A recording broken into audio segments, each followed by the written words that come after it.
Hello everyone, my name is Melissa Bublitz, and this week in PM692 we are going to be talking about stakeholder management. So stakeholder management is the identification of stakeholders, analysis of their expectations and influences, and then development of strategies to work with the stakeholders, and then at the end we're going to execute the process. So this allows for access to more resources, and it will reduce and uncover potential risks that can arise because of stakeholders or dealing with stakeholders. And then it will also increase the project success because we will be able to have more stakeholders involved and on board in the project. So in order to have good stakeholder management, you kind of need to follow stakeholder theory, which stresses that a firm should create value for all its stakeholders, not just shareholders in a project. So we're going to want to create value for customers, suppliers, employees, investors, and the community that our projects are taking place in. So what does a stakeholder management plan look like? So we're going to have stakeholder identification, which is who is a stakeholder.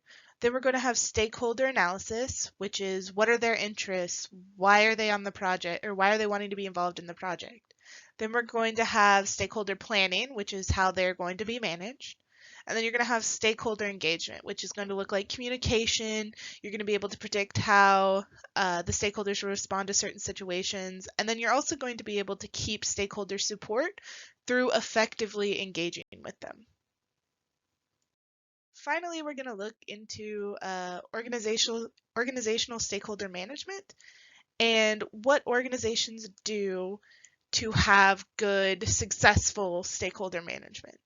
So the first thing is that organizations are going to communicate effectively.